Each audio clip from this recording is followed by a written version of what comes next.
and I'm feeling good.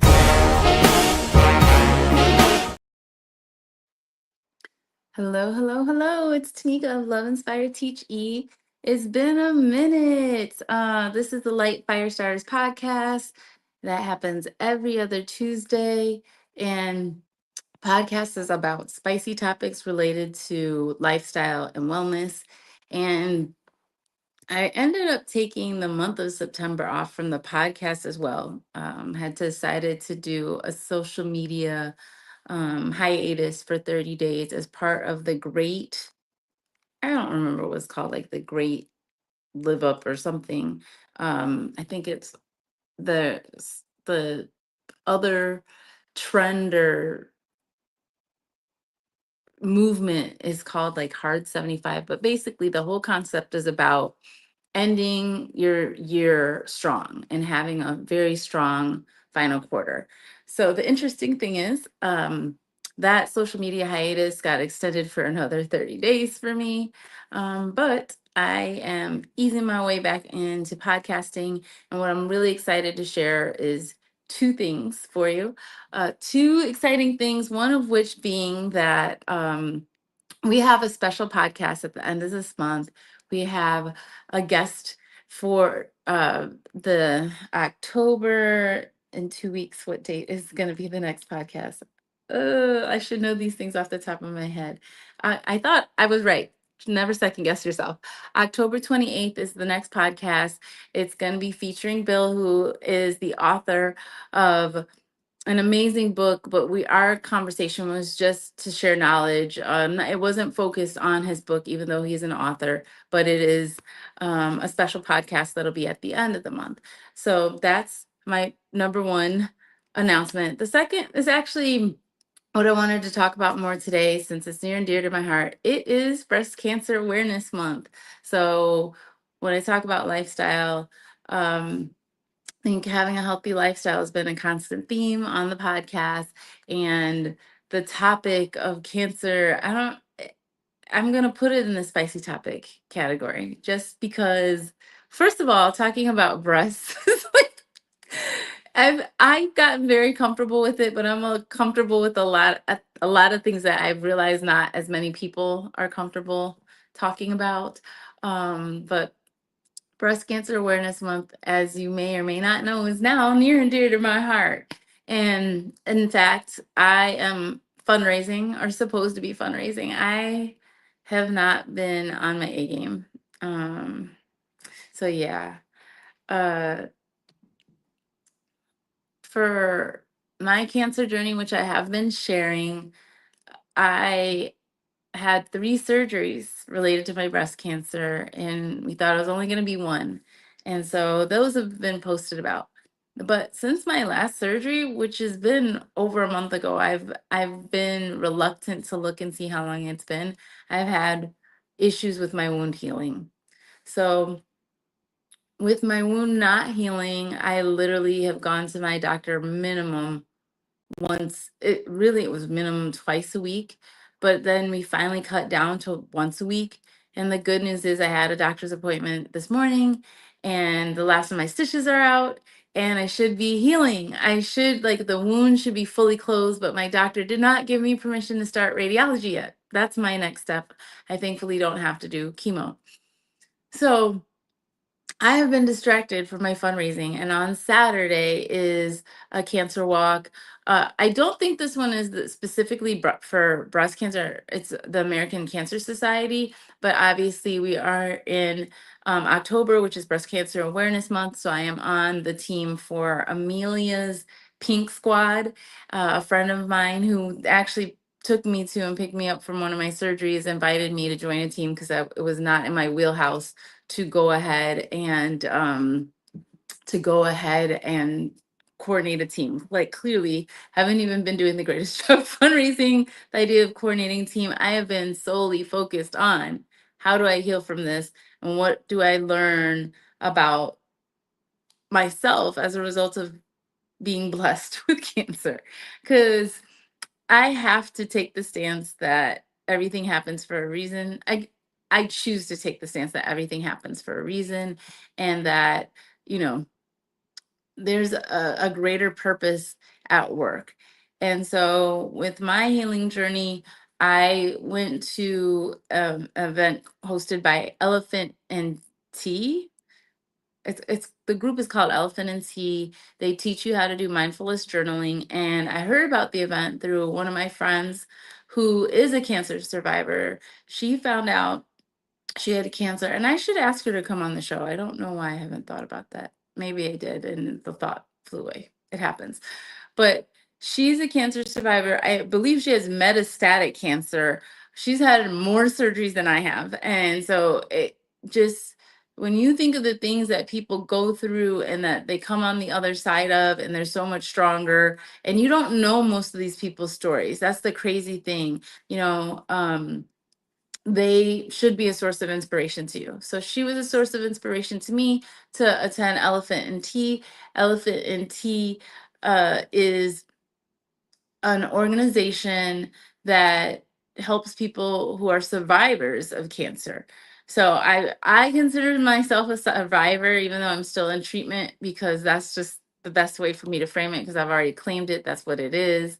So I have to say thank you. Thank you to everyone who's supported me, everyone who's, you know, just sent me good vibes, sent me well wishes, who've checked in on me, who's made sure that I had food. Like, people, if there's one thing to take a blessing out of this, is that people have shown you like that there is kindness out there. There are people who sent me DoorDash cards and Uber cards just out of the kindness of their heart.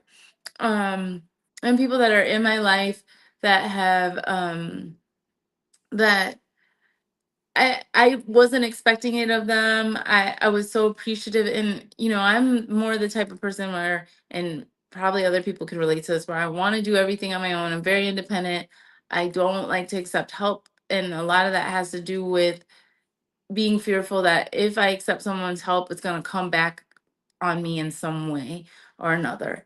And to know that people, out of the kindness of their heart, for just strictly meaning goodwill, have provided that to me, has been amazing. And it truly has surprised me, like those days where I was like, God, I don't feel like cooking for me and the kids, and it's like, wow, there's a gift card here, that this was the purpose that they gave it to me for.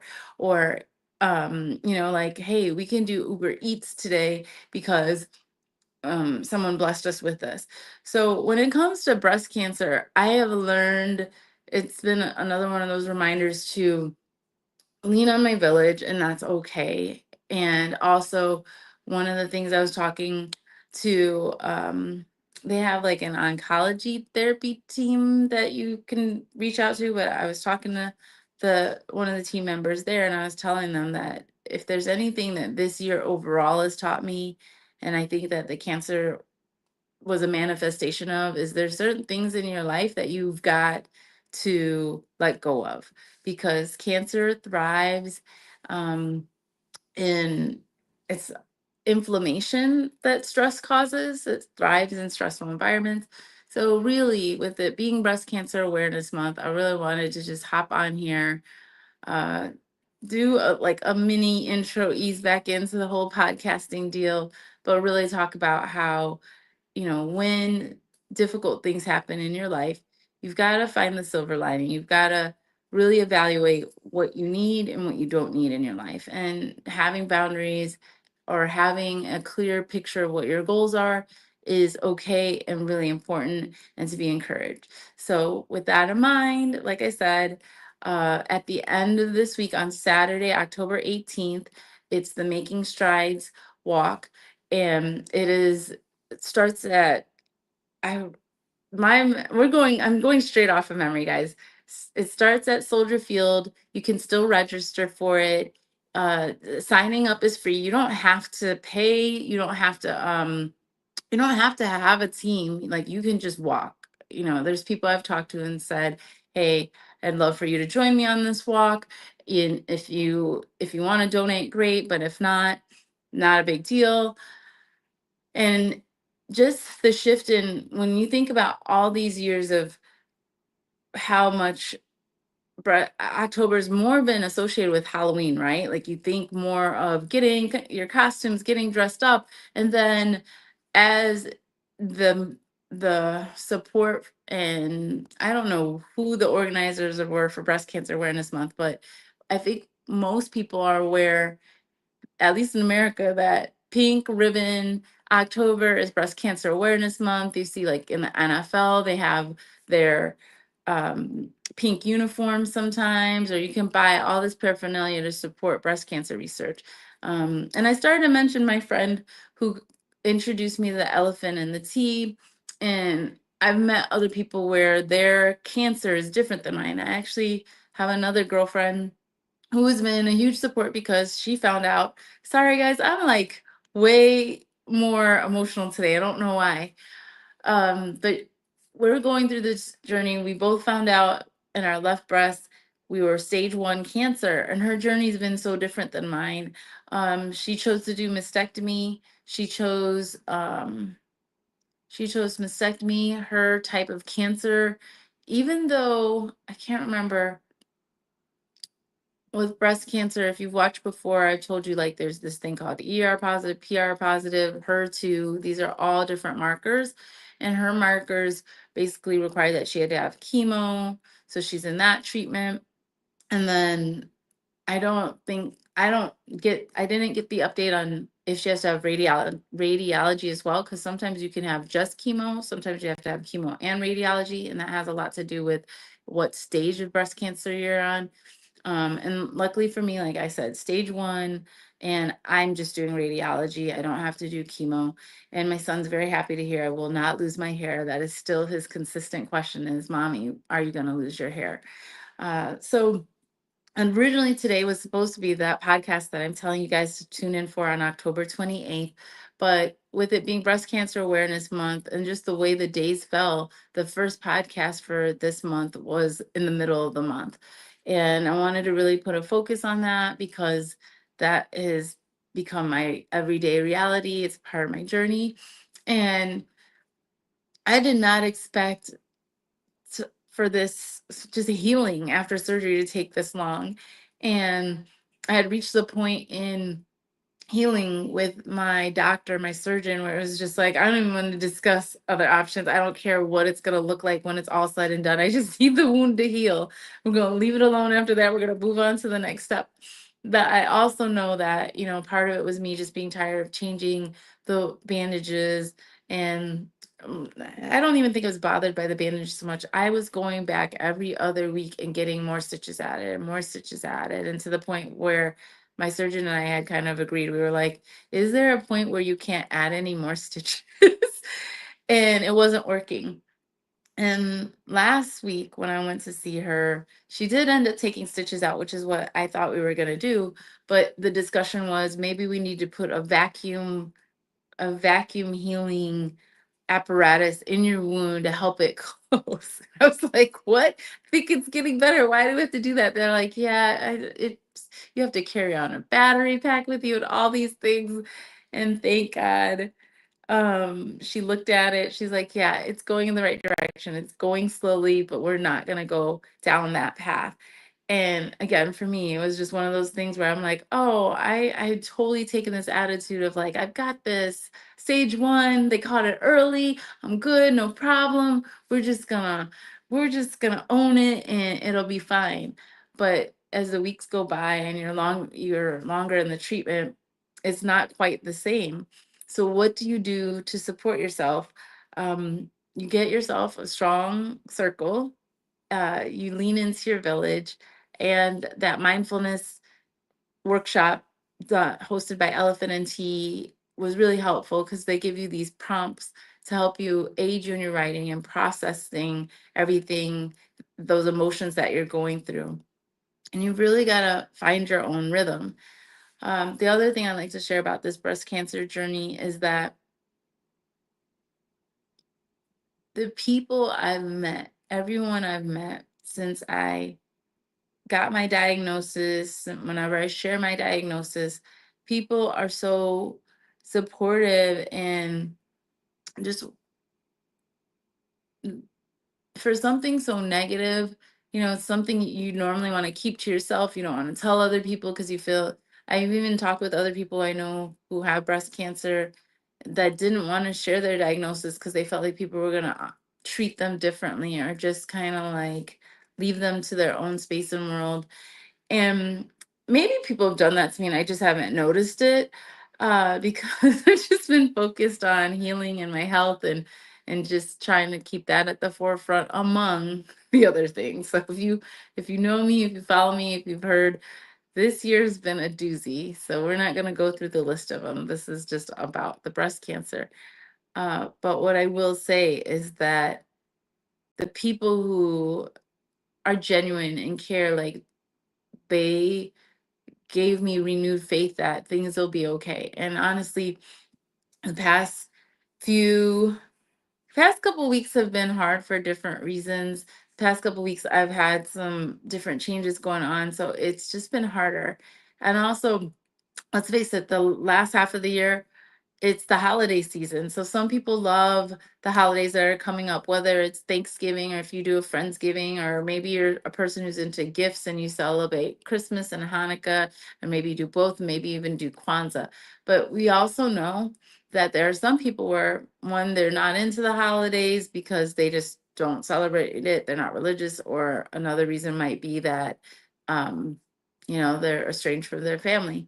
Unfortunately, I fall into more of that category. Like, there's family members that I do communicate with, but my closest family, like my immediate family, it's not the same.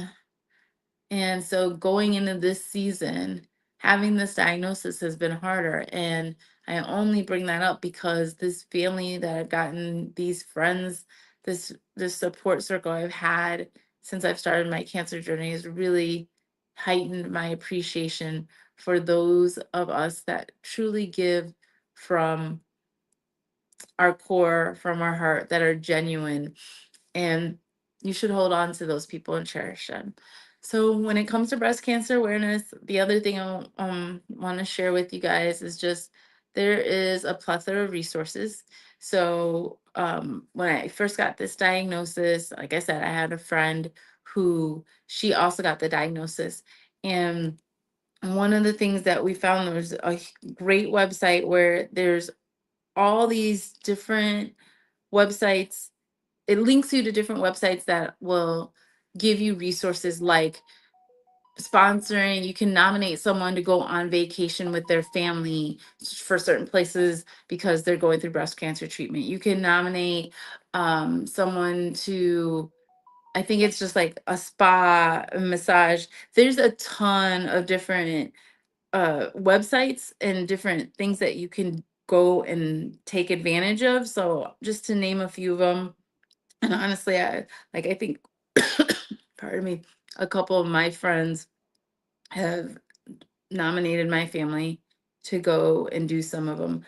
But there's one, like, there's a camp, there's one that's in like North Carolina, one in Virginia. I think the other ones in the Midwest were Geneva, Michigan.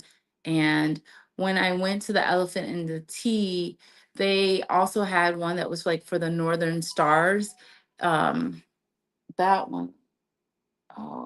I have information on that one in paper form, but I had the website up. This has been me lately, and this is part of why the break was needed. Is it's just trying to stay organized and trying to get a sense of like what the next steps are. It's been overwhelming at times, and I think I've gotten organized, and then I'm like, nope, maybe not. So it's a day by day thing. So one is divafораday.org, and that's the one that you can go to the spa and get massages, or you can do get your nails done, all that kind of stuff. And then that was one. There was another. I want to give you the site that has the full list of everything that you can do to nominate for anyone you know that's dealing with a cancer diagnosis. And this is outside of breast cancer, but the other thing is, I shouldn't say it's out. It's like there's all different types of cancers, right? So one of the people that I hadn't seen in a long time, that's a family friend, and he was telling me that first he had one cancer scare, and then he ended up getting a different type of cancer than what his original cancer scare was, and he got through it, and he looked great. He was on the other side of it, and it was, just encouraging to see that there are people who are on the other side. So the idea of survivorship is really interesting to me. And that the clinic, you don't get to become, so my hospital, so I'm at University of Chicago, and you graduate to the breast cancer clinic. I want to say it's after you're in 2 years into treatment, but they let you know that that's something that will be on your horizon, something to look forward to, and it makes you know that you're still going to have a support system, even though this is something that's always going to be a part of you and in the back of your mind. And now for me, like when I looked, and I'm finally healing, but I'm still swollen and lumpy and all different kinds of things like that. So maybe I'm just gonna end up having to come back and put it in the comments. Oh no, here it is. Find it as soon as I'm like about to say I'm done. I can't give you guys what I was hoping to give you. Um, so it's from cancercarenews.com. It's basically a post on breast. Little dog. Sorry. I don't normally have to put her up anymore during this, but it's a page for breast cancer freebies, and it was originally published in 2018, but they actually updated it on September 17th, so of this year. So a lot of these programs, like there's free grants, there's for people that need the reconstructive surgery, there's scholarships for your kids if you're going through it. Like I said, the vacations and spa days, care packages, all those kind of things. You should go to that website, look into it, and that you can find a way to easily support anyone that may be dealing with cancer, or that is a cancer survivor, or maybe it's just something that intrigues you and interests you because you're trying to decide what you want to do with your life. And also, I have to say, there's a lot of times you'll find people who say, hey, one of the things I really enjoy helping people. If you're a social person, if you're someone who's a giver, then going to websites like these is helpful. But the number one way to cope with this is, I shouldn't say the number one way to cope with this. What I'm trying to say is, one of the saving graces for me was the fact that it was caught early. So when it comes to breast cancer, when it comes to cancer prevention, getting it caught early and finding out early is key. So that means getting those regular mammograms, doing your regular self checks so that you know what the shape of your breast is, that you know how it should feel and how it shouldn't feel, so you can recognize when something unusual is there. And also, knowing your family history. Knowing your family history is key when it comes to this, because I think knowing one another's health is it's a very private and personal topic. So in some cultures it may even be taboo, but I do know that sometimes when I'm being asked questions at my doctor's office, like, does anyone in your family have this? Is there a history of heart disease? Is there a history of high cholesterol, blood pressure, anxiety, all those different things? Do you talk about it in your family? Would you know if someone in your family had breast cancer? Do you think they'd share that? When you think about how the other generations are, is that something they would mention? So be proactive, ask, get those kind of questions answered. Because if I wasn't aware that one of my great aunts who was in her 70s had breast cancer, they may not have caught my cancer in time. I wouldn't have. My mammogram actually came back normal. It was the fact that I had family history and that I was going through a special program to do it. And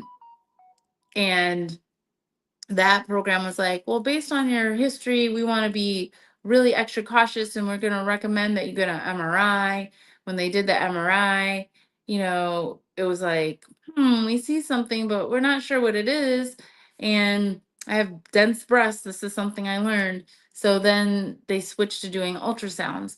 So being consistent, being proactive is really key in preventing breast cancer. So with it being Breast Cancer Awareness Month, thank you for indulging me. Thank you for these past few weeks letting me share my breast cancer journey and letting me let you know what I've learned along the way. So as far as spicy topics and the LITE Firestarters podcast, this is what I wanted to bring to you guys today. I hope that you will catch the October 28th podcast at 5:30. Remember, LITE Firestarters podcast is every other Tuesday at 5:30. And we're going to have more guests on the show. It's Bill Powler. I'm going to get better about pronouncing his name. By the time you guys see the flyers and everything, you'll be well aware of we're gonna have on talking about spirituality, and you'll even find out the link that him and I shared when it came to breast cancer as well. So thank you again. For allowing me to ease into this, looking a hot mess today, because it's been a journey and it continues to be a journey. And I hope that by me sharing this with others, that you find it useful. And if you do find it useful, don't forget to share with others, comment, subscribe, ring the notification bell, do all the things. And um, again, your support means the world to me. So thanks again, and I hope to catch you for the next LITE Firestarters. And I even stayed on Facebook the whole time. I meant to just kind of do a sneak peek preview on my personal page, but it is what it is. So I've got to get to a fun dinner, and I will talk to y'all later. Mwah. Bye.